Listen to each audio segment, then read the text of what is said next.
My name is Josh Dowerful. I'm with Frontier Fire Protection, doing the owner training for the fire suppression system, Walden35. We're going to start with our backflow preventer. We've got 2 tampers on the backflow. These will be the main shutoff for the system. If you got to work on the underground or shut anything else off in an emergency. Tamper, this paddle means it's open, so you just close it and it'll turn for closed. Both of those. Then you've got our hose valves for the forward flow test, and this is just like a maintenance thing that we do to check the pressure for the backflow, so you shouldn't really have to ever mess with those. Next we've got the standpipe. This is the pressure gauge for the standpipe system. We've got the flow switch in the back here. That'll be your main flow.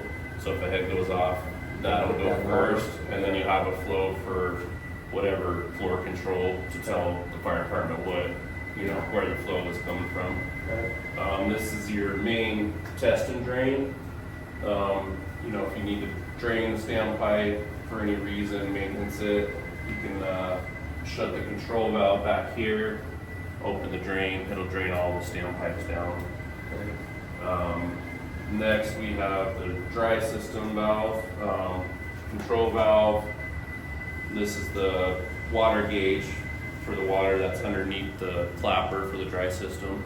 What part of the building is on the dry versus the wet? So the wet is all the floors, the units, corridors. The dry system just serves the patio outside. Okay, Yeah. all right. So that it's a pretty small dry system. Okay.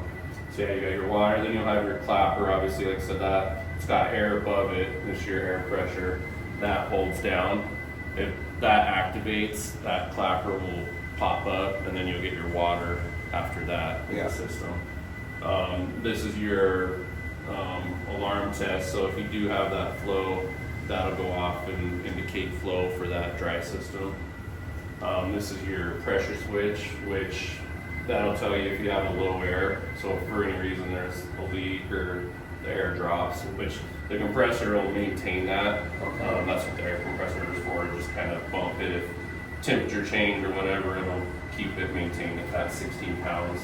Okay. But if it does drop low, this pressure switch will indicate low air on the alarm panel. Okay. And then you've got your drains for the dry system. If that trips, you shut your control valve, open this up, it'll drain the water out of the dry system. And yeah, that's basically all we got for the main riser room here. We do have the fire department connection right outside here. Okay. That'll be for, if there is a fire, they can pump into those connections and keep that pressure in the standpipes maintained.